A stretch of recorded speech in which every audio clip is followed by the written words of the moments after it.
Thank you, Diaz, and thank everybody for having me. It's a blessing and a pleasure to be here today. My name's Don, and I'm an alcoholic.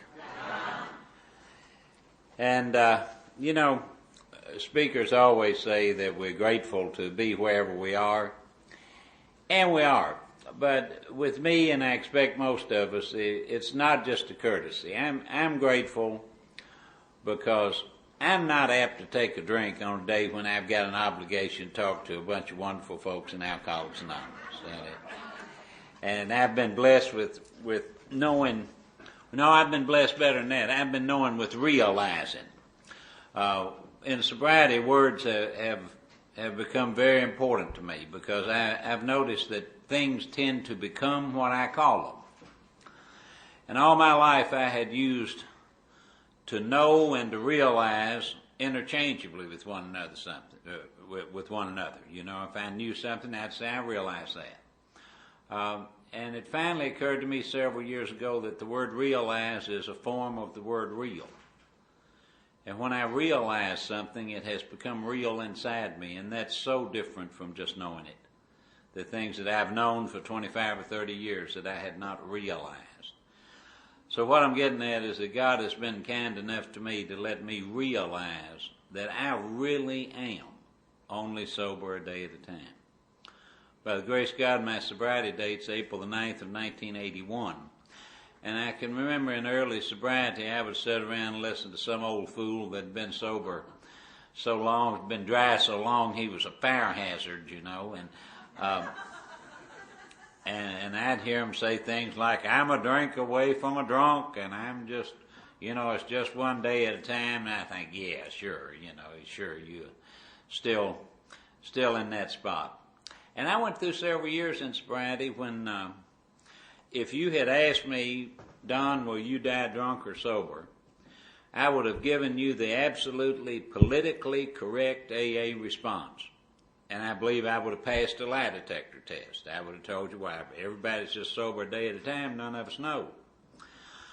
But there was a part of me that had become unable to visualize me dying drunk. There was a part of me down in there somewhere that it wasn't real. I knew it, but I didn't realize it. And nothing happened, no event that I know of, nothing to tie it to, but I guess about 10, 12 years ago, God just gradually changed that for me, and I'm grateful for that. Because that makes every day of sobriety more precious, because I do know that I'm sober today. I tell you what else I know, and I'm going to be talking to you about 6 and 7, but I'm going to mention a little something about 10, 11, and 12 before I start on that. I read this big book kind of selectively. And when I say kind of selectively, it's hard to learn much when you already know what something says. Real hard. Kind of like it's hard. Then the instructions don't do you much good when you think you're smarter than the people who made the instructions. And I've always had an awful lot of problem with things like that. And I can read this big book and I can know the words exactly. And then all of a sudden, somewhere down the line, I begin to realize, it becomes real to me that those words mean something entirely different than what I thought they meant, than what I knew they meant. I've stumbled through here for years believing that this book tells me that my daily reprieve is contingent on my spiritual condition. And I got to tell you, that was scary. That was scary because I still wake up some days and by my judgment, which isn't any good on anything anyway, at least I do know that, but by my judgment, my spiritual condition is not very good.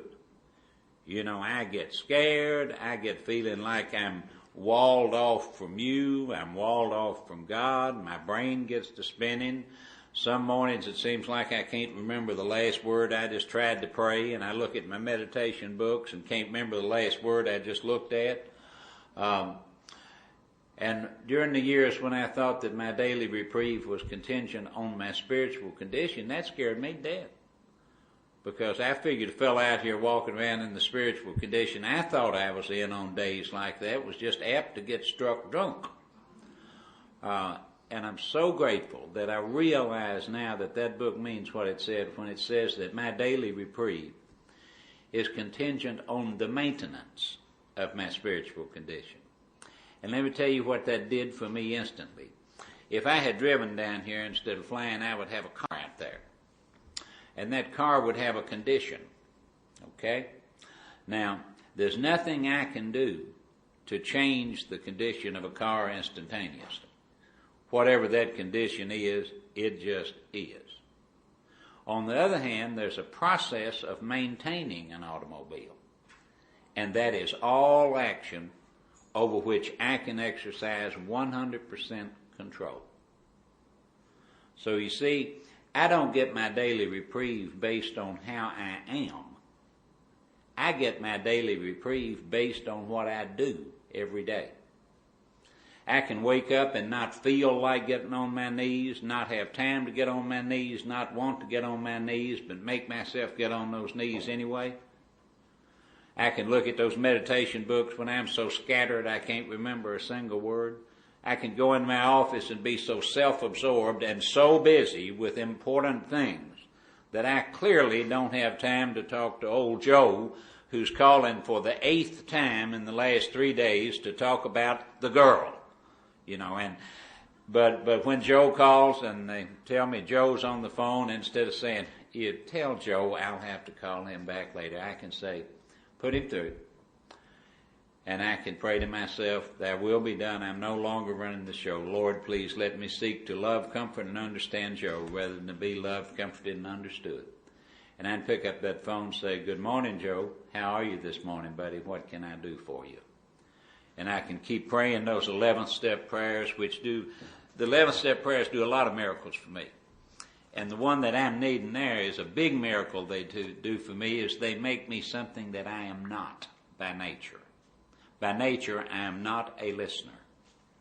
Without divine intervention, it's just automatic. I can't help it. My brain will be running on another track while you're talking, and one of those tracks will be, what am I going to say next?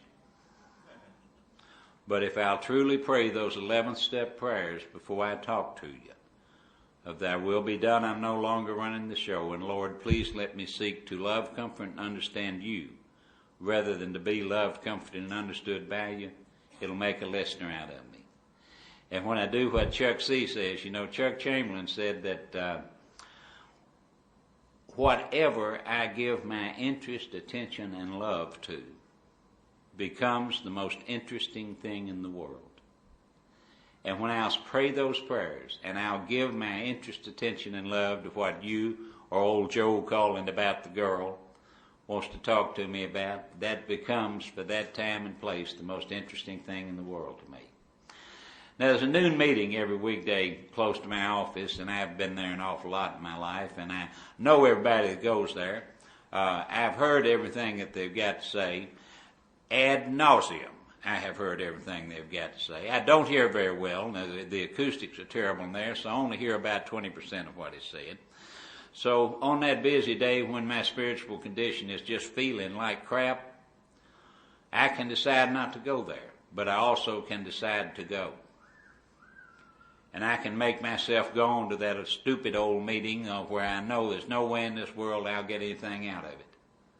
And I can go through the rest of the day like that, and I believe that I am absolutely guaranteed that I will not pick up drink that day. So you see, my daily reprieve went from something being on a daily basis outside my control to something being within my control on a daily basis. I believe this book promises me that on the days that I do the work to maintain my spiritual condition, that I'm not going to drink on that day. There's a flip side to that coin. The flip side of that coin is I can wake up feeling like I am just absolutely so joined with God and so centered that we might just clasp hands and go out drifting through the universe and merge with the Tao or something. You know, when I am so centered, it's just, you know, I'm beatific. And when it comes time to get out on my knees, I can decide, why, that would be redundant. My whole life is a prayer.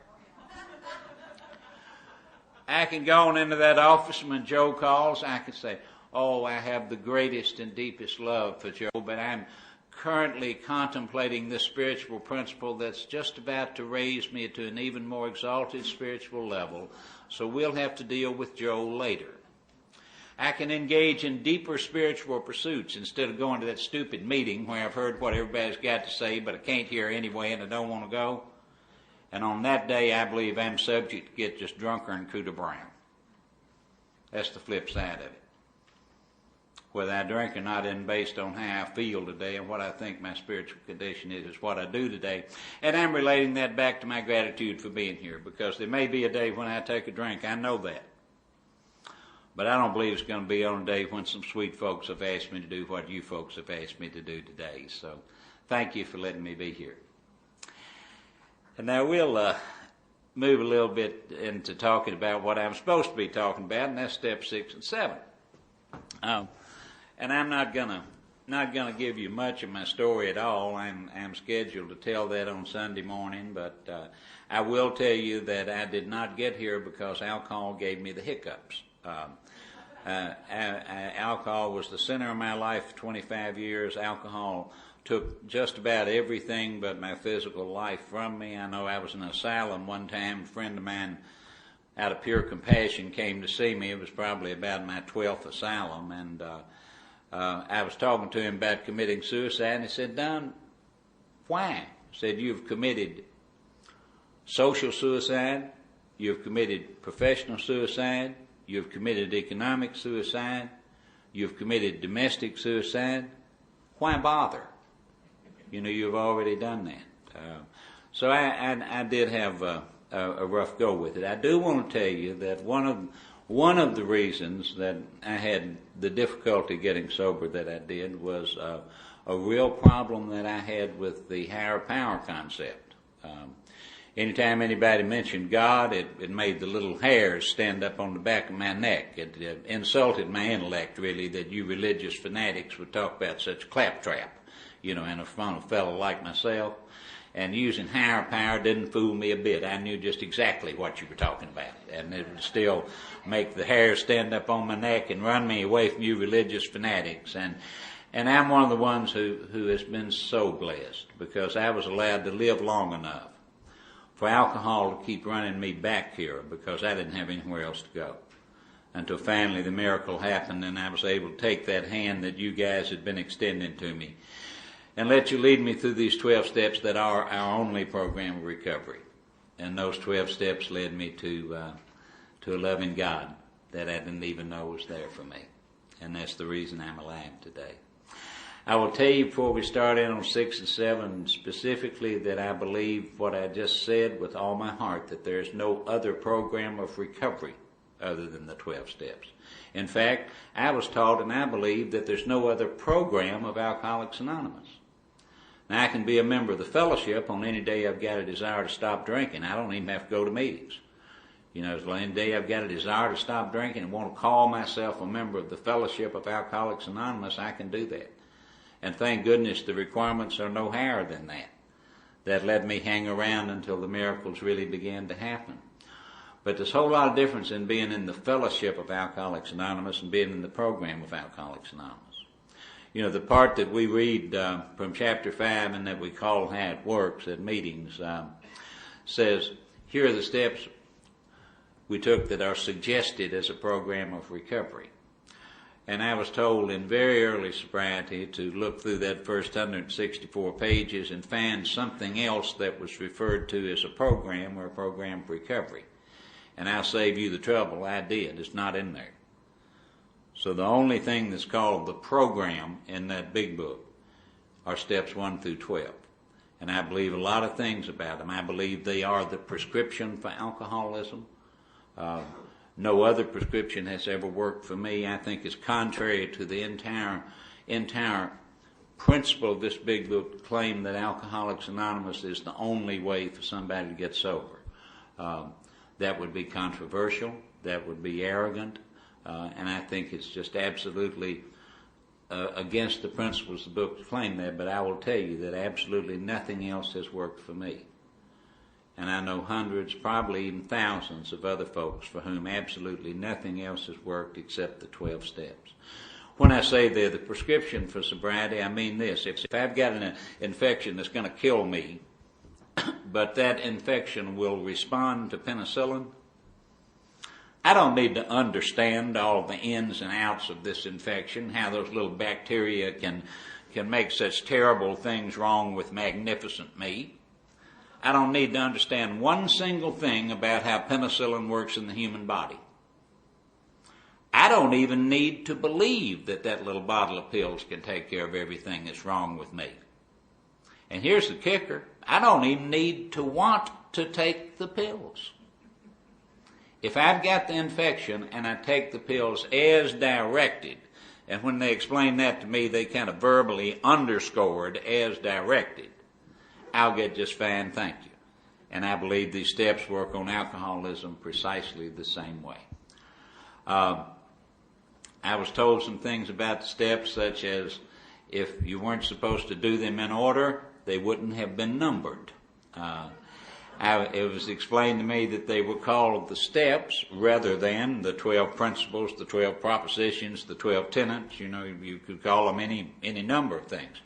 That they weren't called the steps by accident, because in a conventional staircase, the second step in that staircase actually must have the first step in that staircase to serve as its base. It rests on it, and so on up the staircase.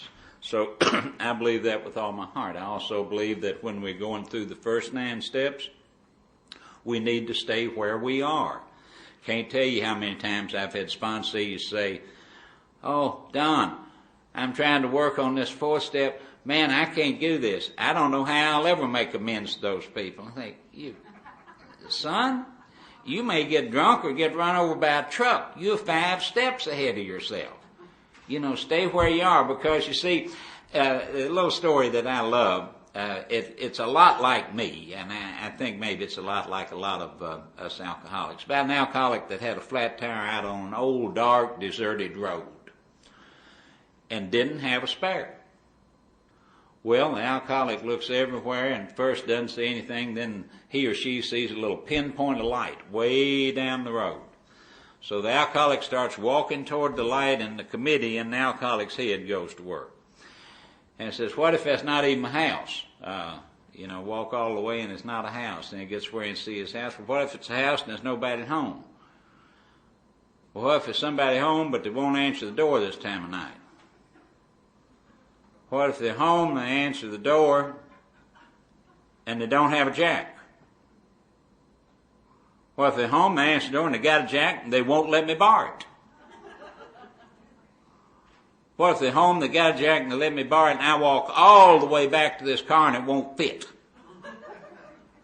And about this time, the alcoholic's knocking on the door. Old farmer comes to the door, and after a minute says, "Can I help you?"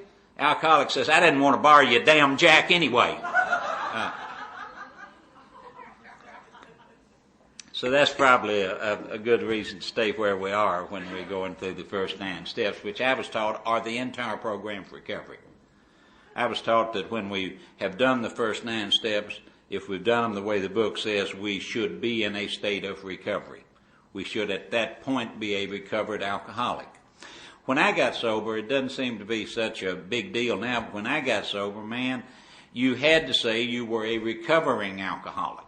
It just seemed like it sounded terribly arrogant and so on if you called yourself a recovered alcoholic.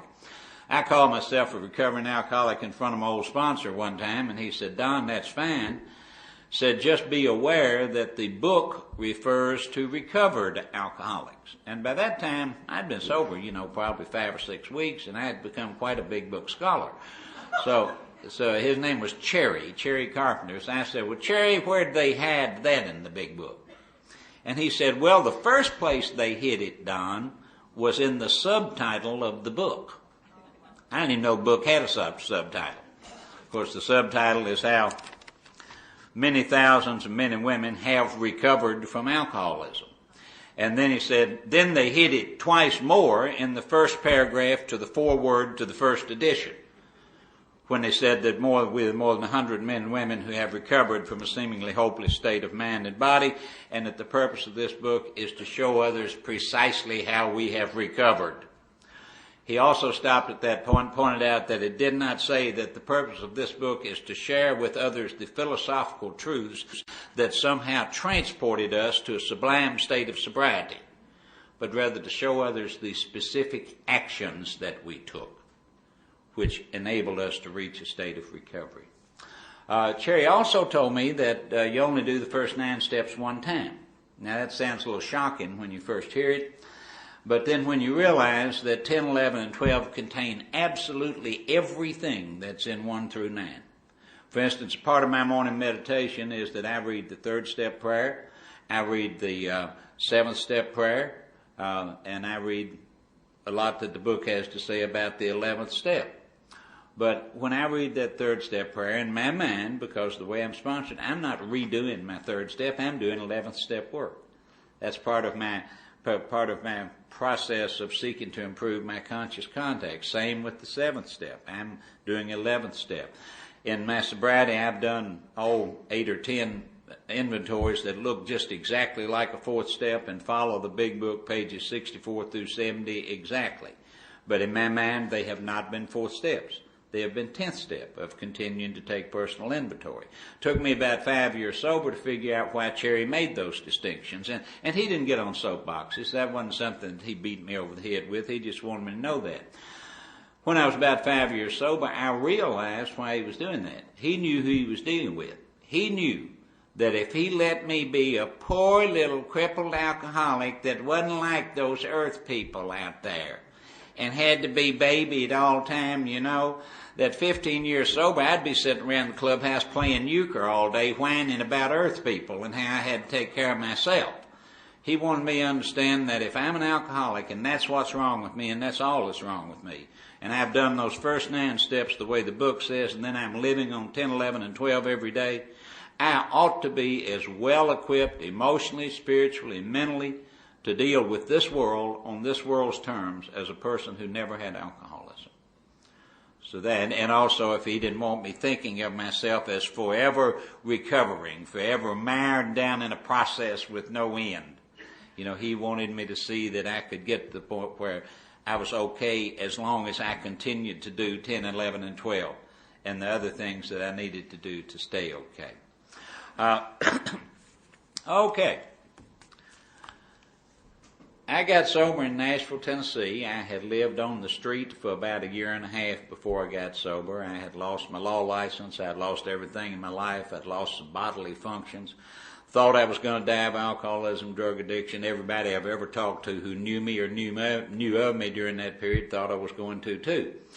When I was 18 years sober, I found out that 15 years before then, when I was 3 years sober, remember, I didn't find it out until 15 years after it was said that same sponsor that I was talking about, Cherry, had told this to a fellow that he and I both knew just absolutely could not stay sober, and had come in to him and said, well, I've been on another drunk, and I know I'm hopeless, I know I'm way too egotistical, I know I'm incapable of being rigorously honest with myself, and I know I've got grave emotional mental disorders other than the alcoholism, but if you'll try to sponsor me, I'll try one more time to get sober. And Cherry looked at him, put a little chew of tobacco in his mouth, and said, Jim, let me tell you something. Said, if Don Major can get sober, anybody in the world can get sober. And I've never known whether Cherry was complimenting me or insulting me, but at any rate, that's what he said. So I was in bad shape. The miracle happened. I got sober April 9th, 1981, or stopped drinking. My last drink was April 8th, and threw myself into the fellowship, and miracles that I'll talk about Sunday morning happened, and celebrated a year sober, living in an attic in Nashville with no phone, no car, teeth finishing rotting out of my head, was never able to get employed, happier than I'd ever been in my life. At about 1.5 years sober, my law license got put back in order as a pure side effect of doing steps 8 and 9. I'm absolutely convinced that if it had been my objective to get my law license back, I not only would never have gotten it back, I would have died of alcoholism. But when I really and truly was able to act like a person would act, who was concerned only with doing what the book says with 8 and 9 rather than trying to fix me, then the miracle began to happen. See, I can't get saintly enough to feel like that. But I found out that doesn't count. Doesn't make a bit of difference. As long as I will do the right action in the right way, my feelings and my intentions will all straighten out later. But if I fall back into that pit that's nearly killed me so many times, it's nearly killed me sober. Falling back in that pit of, we got to do something to make me feel like doing right so I can do right. I'm back in the pit. I want to tell you, sober. See, that's so ingrained in me that if I wake up in the morning and don't feel like doing what I need to do, let's say going to work, don't feel like doing the right thing, every fiber of my being wants to do something like call one of y'all up and aggravate you. I don't feel like going to work. What can we do to make me feel like going to work so I can go to work? What difference does it make? I got to go to work. What difference does it make whether I feel like going to work? But see, my mind doesn't work that way. And over the years, I have worried sponsors to distraction. I have dominated discussion meetings. I have prayed until I was blue in the face. I've even spent probably a few $1,000s on outside counseling trying to make me feel like doing right so I can do right. See, I've got this insane thing. My base trouble, the book says that selfishness, self-centeredness is the root of our troubles. What my sponsor says, that means first thing wrong with me is I've got an ego disorder. And everything else flows from that. And on account of that ego disorder of mine, there's something down in the middle of that thing that is absolutely convinced that what I think, feel, and believe is the center of the universe. My Lord, we can't have little Donnie doing something he doesn't feel like doing. Among other things, it'd make him a hypocrite. And we alcoholics are peculiar about being a hypocrite. Now, after we've been sober a while and done our steps, we do it tastefully and subtly and in a spiritual manner, but we can get a little chuckle or smile out of past larceny and adultery and things like that. And if a homicide is far enough away and enough removed, we can get a real tasteful little lifting of the corner of the mouth out of that. But my God, we don't want to be hypocrites. It'd just be awful. At any rate, my bottom line is, all that praying, all that outside counseling, worrying people in the program to death, I've never had anything do any good toward making me feel like doing right, except doing right when I don't feel like it. And I just hate that. I wish I didn't have to give you that news, but the only thing that ever makes me feel like doing right when I don't feel like doing right is go ahead and doing right. And if I keep waiting to change it, it won't work. But at any rate, I worked on through my first 9 steps in Nashville, and law license got put back in order, and I went back to Louisville when I was 21 months sober, and moved back up there with everything I owned in the front seat of a 10-year-old borrowed car. I hadn't seen my only child, seen or talked to my only child in over 3 years. My former law partners, out of just pure compassion, they didn't want me anywhere around them, but they paid 30 days rent on an office, a safe 2 blocks from them, on a little office for me to be there, and 30 days rent on a furnished room.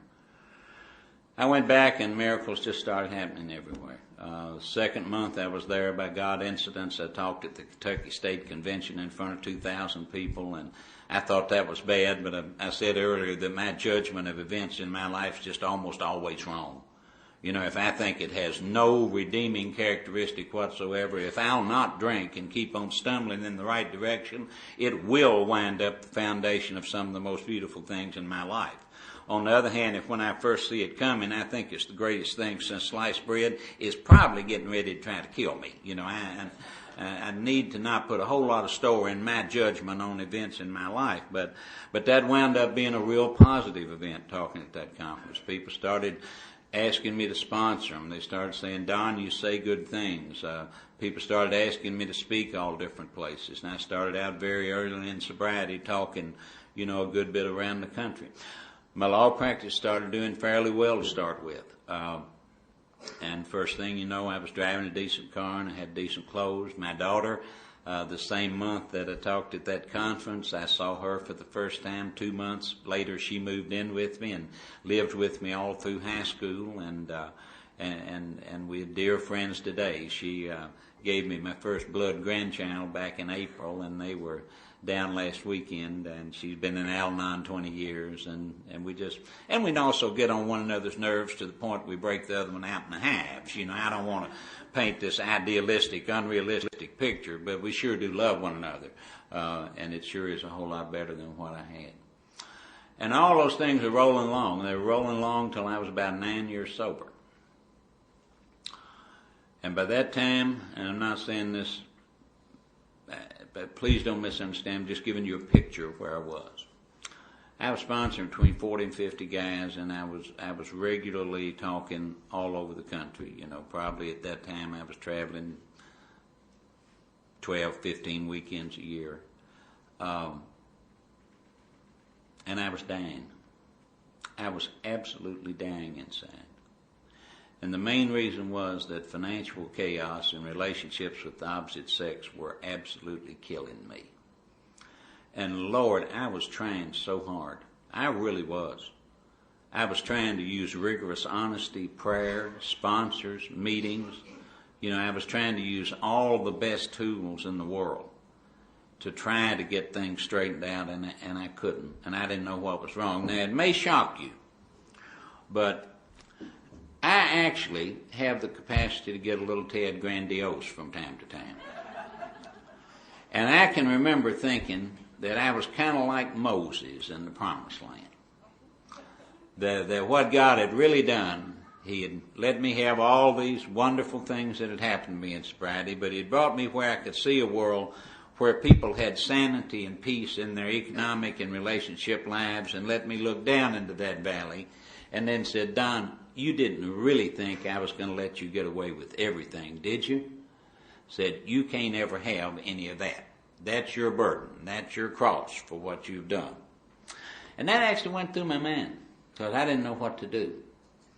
Something happened in May of and I'll tell you a little bit about the chaos. The chaos was just awful. I got sober owing a whole bunch of money, and of course when my daughter moved in with me, there were expenses there, and I was surviving. As I say, I was living in a decent place, driving a decent car, wearing nice clothes, and doing what I had to do, but the old debt just rolled and rolled. My finances when I got sober were such that when I was 3.5 years sober, my sponsor and my lawyer and I got together and decided that my finances had improved to the point where I could file a Chapter 11 bankruptcy without getting indicted. And it took me 3.5 years sober to work up to filing a bankruptcy with a plan to pay back every penny. And it was such a mess that there were 5 years of litigation after I filed it before a plan got approved for me to start paying. So things were financially a mess. I couldn't have bought, when I was 9 years sober, I had a credit card, because by that time my daughter had started college, and they gave her an American Express credit card, and I had a family member American Express credit card for my daughter. On my own, I couldn't have bought a loaf of bread. The relationship thing, Lord, they say you stop maturing emotionally when you start drinking alcoholically. If that's true, I started drinking alcoholically when I was 12 or 13. And as I began to get sober, some lady who didn't have two heads, you know, looked all right, would pay a little attention to me. And I want to tell you, when I swore undying love to her, I couldn't have been more sincere. Couldn't have meant it more, you know. 2 or 3 weeks later, oh my God, if I don't get away from this woman, I'm going to die, you know. And that went on, and I wound up with 2 bad marriages in sobriety. It wasn't not bad necessarily. The first marriage, I wanted so hard to do the right thing that I got to thinking about that maybe what I'd been doing wrong was having sex with these women before I married them. That maybe it was defiling the marital relationship. I did that, and I got me a list. I think I had 42 things on it of what I needed. Couldn't be a vegetarian. Didn't want anybody that was that militant about their food. You know, had a lot of things like that. Just things that I wanted in a woman. Had my checklist with 42 things on it. This poor child wanders by who seemed to fit them all. So I married her, and we stayed married for a little over a year. And I had to say, you know, I've made a terrible mistake. And then then the other marriage before that 9 years was a lady I met at a car wash. I had a new expensive car with temporary tag on it. She was quite a bit younger than I am, and we started talking, had lunch, and somewhere along the line she followed me home and didn't leave. And that one resulted in a 5-month marriage and a 22-month divorce, and also my son, who is 15 years old now. And that's all worked out fine. My son and I are really great friends, and I am able to deal with her as I need to. So it worked out. But you see what a mess things were. Well, May of 1990, I wound up going to Cleveland because Cherry, my sponsor in Nashville, had died. And I'd asked Tom B. from up there in Avon Lake, right outside of Cleveland, to be a sponsor. And I flew up on the weekend. It was a funny thing. I'd asked Tom to do that, and then a couple of weeks later I saw a big ad in the paper. Continental Airline had like $52 round trip from Louisville to Cleveland. Flew up there, and there was an AA golf tournament up there. It was an Akron, Cleveland AA golf tournament. I don't play golf, but Tom does. And got up there, and I want to tell you there was some people up there with a lot of sobriety. At the time, Tom had 29 years, and they treated him like a newcomer.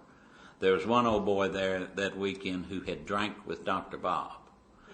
Well, these guys didn't get me out of there. And Tom had told them, said, you know, this is really going to be a hoot. I've got this clown that's a hotshot circuit speaker and all this, and the little idiot's dying inside. So, you know, he's coming up here with his butt on fire, except for sure Tom didn't say it like that. He's too kind and too spiritual, but that would have been the gist of it. I didn't get out of the airport before one of those old guys said, oh, sober about 9 or 10 years, that's about the time that most folks begin to look at steps 6 and 7.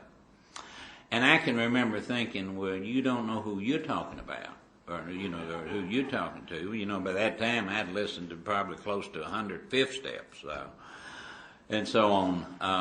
And let me say this. Sometimes I say that and forget to qualify it. What that guy was saying was not that we can't comprehend 6 and 7 and that we can't do them right until we've been sober 9 or 10 years. What he was saying was that when most of us blow past it and don't realize what it really means, that it takes about 9 or 10 years for us to run into the brick wall. So, you know, don't get the impression that we can't approach it right earlier in sobriety. We certainly can. That's just when the brick wall seems to jump up out of the ground if you haven't approached it right. And let me say something else about this weekend, that weekend, May of 1990. That weekend is truly a burning bush in my life, okay? And I want to talk just a minute about burning bushes because I believe that God has let me realize something really important about burning bushes. I have never seen a clearly flaming bush already bursting into total flames. And I don't have any matches to light a burning bush. But what I have got is a set of bellows where I can fan the fire when I see a spark on that bush. What I'm getting down to is that my real awakenings, my burning bushes, my epiphanies from a religious standpoint, are pretty well the ones that I have decided were that. And let me tell you how that came to me. We all know the story about Bill Wilson when he was shaking out the last drunk in the hospital room and he saw something. He saw something. And it's clear when you read that Bill didn't have a clue what he'd seen. Didn't have a clue. Doctor came in the next morning, told the doctor about it, and the way it sounds, it may have been kind of a passing conversation. And the doctor said, I don't know either, Bill, but if I were you, I would hold on to it. And Bill did. And that's the reason we're sitting here today, guys. That's the reason there is an Alcoholics Anonymous. Because Bill Wilson, instead of deciding, well, that was just part of withdrawal, some synapses in the brain, you know, some circuits short-circuiting, Bill said, yes, I'm going to hold on to that. I'm going to let that be a turning point in my life. And Bill got out those bellows and started fanning the flames of that burning bush, and that's why we're here today. So, and the reason I'm saying that's particularly about this, I've often wondered that if when I was flying back from Cleveland that weekend, if somebody on the airplane had said, Don, what has happened to you significant this weekend? I don't know whether I would have said, oh, I've got a new view of step 6 and 7 or not. I really don't. But I do know that events that happened and what I was able, by God's grace, to hold on to and live, that 6 and 7 are what happened that weekend. They are what happened that weekend. It changed my life. What had happened, I had done my 4th and 5th step in Nashville, and I had formed a picture of what a spiritual dawn ought to look like. I think we all do after we do our 4th and 5th steps. And I did what the book says. You know, we don't have, I don't find anything else in the book where we are so specifically advised precisely what to do as we are advised on pages 75 and 76 about what we do when we finish our 5th step and go home and do the 6th and 7th step. You know, it tells us we go home, tells us where to go, says we take 1 hour, tells us how long to take, tells us we get the big book down from the shelf and we review those first 5 proposals, the first 5 steps, make sure we haven't skimped on anything. And then we move on to the top of page 76 where we find every word that the big book has got to say about 6 and 7. It's a little bit less than a half a page. 2 paragraphs on top of page 76. Well, I did that, and by that time, when I did that, it was real clear to me what 6 and 7 were. 6 and 7 were where, with God's help, I had gotten that far.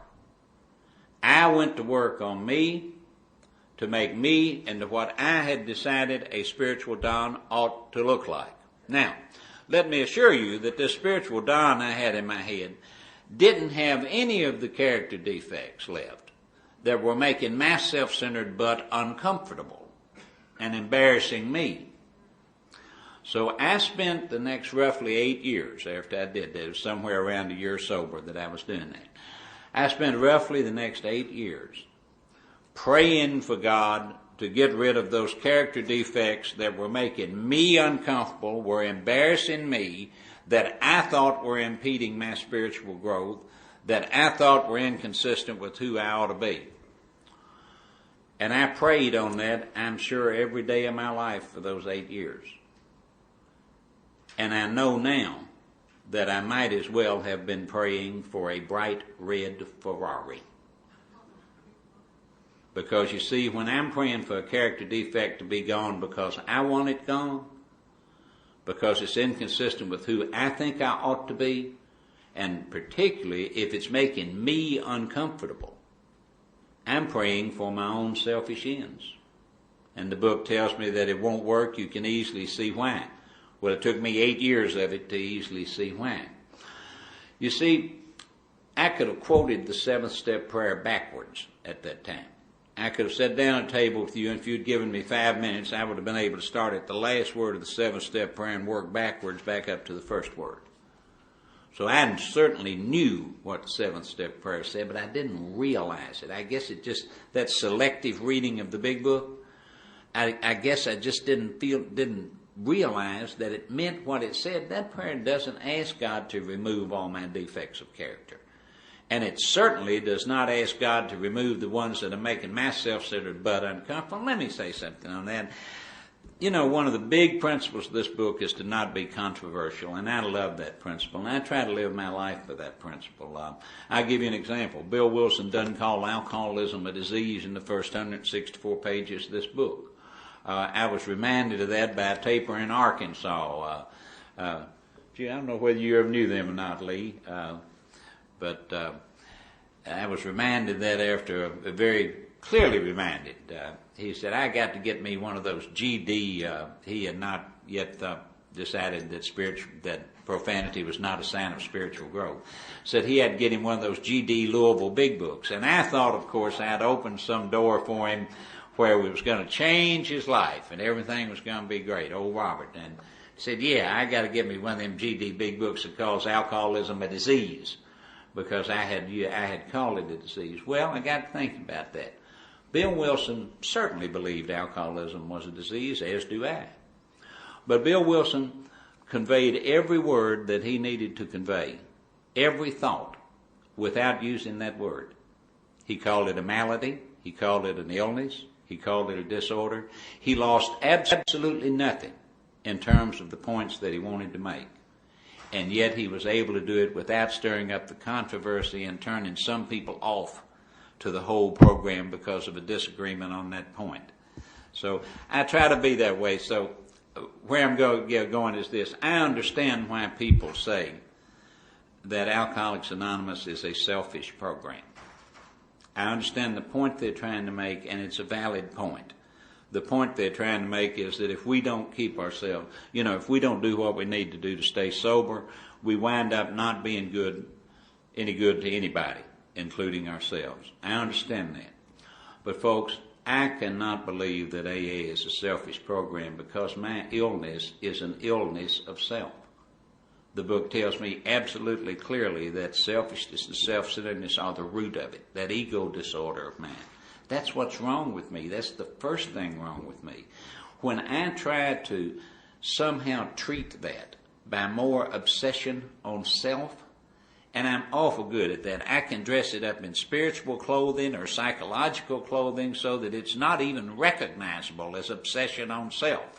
I've covered it up with so much spiritual babble or psychobabble that, it's not even recognizable that what I'm trying to do is cure an illness or treat an illness that is self by obsession on self.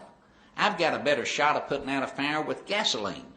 I absolutely cannot do it. And what that seventh step prayer really asks is that, and it's not just the seventh step, it's every step. Third step prayer says, take away my difficulties. Not so I can be spiritual, not so I can stay sober, not so I can be happy. Take away my difficulties that victory over them may bear witness to those I would help, of thy power, thy love, thy way of life. And how about steps 8 and 9? It's real clear that the purpose of those is to get our lives in order, right? Wrong. Page 77, the book says, certainly we're trying to clean up our lives, something like that, but that is not our real purpose. Our real purpose is to fit ourselves to be of maximum service to God and those around us. That's the whole deal. I've got an illness that is selfishness and self-centeredness, and my solution is you. My solution is God. My solution is thinking of you instead of myself. That's my solution. I have to turn outwards, and every one of these steps tells me that when I realize what they really, really say. And that seventh step prayer is clear. Take away those character defects that stand in the way of my usefulness to God and my fellows. Well, I don't know which ones they are. You see, my problem with perfection turned out to be not at all what I thought it was. All my life, I thought my problem with perfection was my inability to attain perfection.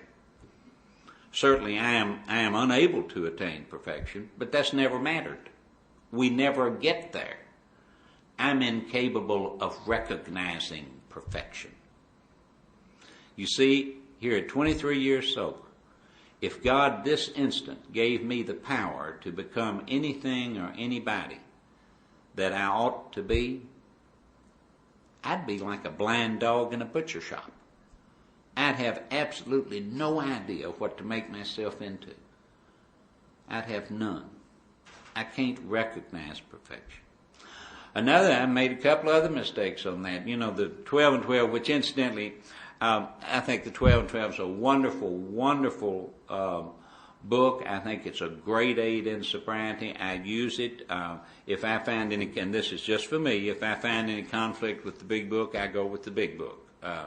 I personally believe, and I'm not knocking the 12 and 12, I really think it's great, but my personal belief is that Bill was inspired by God when he wrote the big book and sponsored by psychiatrists when he wrote the 12 and 12. And if there's any conflict, I'm gonna go with the big book. But there's not that much. Found very, very little conflict. But what I'm getting at is that I strongly recommend the 12 and 12 on 6 and 7 because there's so little said about the 6 and 7 in the big book itself. But at any rate, in the 12 and 12, and in the big book, where in Bill's story, where it's running through the program for recovery before there were steps and numbered and that sort of thing, it's referred to. What I'm talking about is a reference to a great big old piece of non-conference literature. Both the big book and the 12 and 12 refer to this quotation: "Of myself I am nothing. The Father does the work."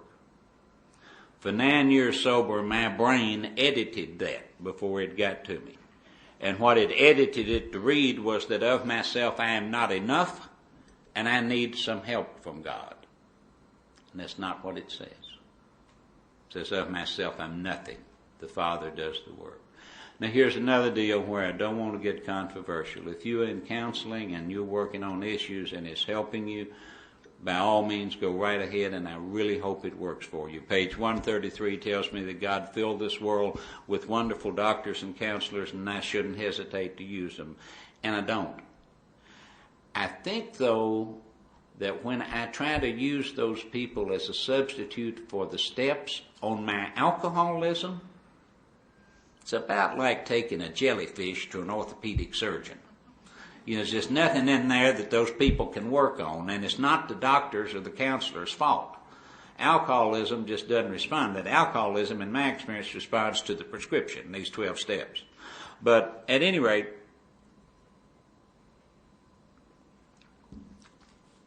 what I was going to say, and I really don't want to offend anybody, but for my personal part, God deliver me, please, from issues. Over all these years, though, that's been the most popular psychobabble word in the last 6 or 8 years. Everybody's got issues. Well, I've never seen an issue that doesn't fall under one or some combination of these three things: a resentment list, a fear list, or a sexual inventory. Never seen a single issue that doesn't fall in those three things that could be inventory. Number two, when I've got an issue, I necessarily am looking from my standpoint, me. I almost have got a resentment by definition when I've got an issue. But here's the bottom line. I want to tell you, I've talked to an awful lot of people in the last 20-odd years with problems. And I've talked to an awful lot of people with an awful lot of issues. And I swear to goodness, I cannot remember one single issue that has ever gotten permanently and satisfactorily resolved. And that's why I don't want any issues. I want character defects, because I've got something that I can do with character defects that work. See, and that's them. Well, I made a mess, but I usually do. And that's the importance of myself. I'm nothing. The Father does the work. Hey, I worked real hard on my drinking. I worked real hard on that, and I didn't get anywhere. And it's been my experience that me working real hard on my other character defects doesn't do any more good than my working real hard on my drinking was. I cannot heal myself. I have things wrong inside me that I cannot heal, and I can't heal them with human help. I've got to have divine intervention. And it turns out that what 6 and 7 wound up being for me and are, it's real close to a reaffirmation of step 3. It's coming to my God like a little child. And I used to think that was, of all the really stupid things in that old big book, I thought the single most stupid thing was that you needed to come as a little child. I believe that to be the most profound thing I've ever heard in my life. Now, I need to come to my God as a little child, and I need to say, God, Mom, Dad, I don't know what part of me needs to stay and what part of me needs to go. I don't know where we are, I don't know how we got here, and I sure don't know where to go. But I tell you what, I'm going to give up on figuring out this pattern. You see, all my life on my own, without divine intervention, the way my mind works is I want to figure out the pattern so I will know where to start stitching. Well, that's fine, except there's one little problem here. Last December I turned 60 years old, and I've never seen a single pattern in my life correctly. There's not much historical reason to believe that I'm going to see the next one correctly. So I've had it completely backwards. The pattern is God's. That's exactly what the book talks about. The third step, when it says we had to quit playing God, it didn't work. I have to leave the pattern to God. My job is stitching. I was told early on that the only glimpse of God's will I'll ever get is in the absolute right now. I mean, this instant. You know, we all assume that it'll be God's will 5 seconds from now for me to be up here droning on and you all held captive. Any one of us could have a seizure or a heart attack. The lights could go out, fire alarm could go on, wet drunk could come barreling in here raising sand, our airplane could fly into, you know, we could spend the rest of the day coming up with things that could happen that would totally change what I believe God's will is going to be 5 seconds from now. And yet I waste all this time worrying about God's will for 2 hours from now, or next year, or 5 years from now. My job's stitching. There's a little spark of the divine in, I believe, every one of us human beings, and that's the only part that knows God's will. And it only knows it in the right now, and all it tells me is where to take that next stitch. And taking that next stitch when my brain disagrees with that, when my brain's coming up with these patterns and says, oh, that'll be a disaster if we go in that direction. But I know full well in my heart that next stitch, that is the right thing to do, not to lie, that is the right thing not to cheat, that is the right thing for whatever. That's faith for me. I used to think faith was that nice, warm, fuzzy feeling that God's got me in the palm of his or her hands and everything is okay. That's not faith. That's the reward for faith. That's the reward for that really scary, difficult thing of taking that next stitch in the right place when every part of your humanity.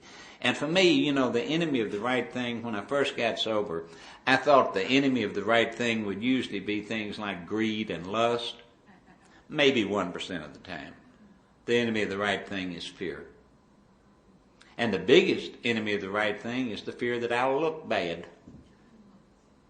And I believe that's true of a lot of us alcoholics, is fear that I'll look bad. But that's the enemy of the right thing. That's when my brain is going, usually. And so it turned out that that's what I needed to do. Now, I don't read a lot of things other than, you know, it's basic AA material, you know, as far as recovery goes. And I'm not proud of that, and I'm not against that. I've got sponsees that have got libraries of, you know, all sorts of spirituals. I've got one sponsee who I just love to death, and he's always had a problem with materialism. So he decided that he was going to get rid of materialism. I swear this is truth, and he's told me I could tell it anywhere. It's Billy H. from Louisville. So Billy decided that he was going to get materialism out of his life. So in the following 30 days, Billy bought $1,800 worth of books on how to get out of materialism. Okay? But at any rate, Cherry always said that as soon as he mastered the big book, he was going to get into all the rest of the stuff. And I guess I kind of take that view, and I hadn't mastered it yet. So I stick with the big book. But there's a title of a book out there that I love. I've never read it, but I love the title, The Spirituality of Imperfection. Because I want to tell you something.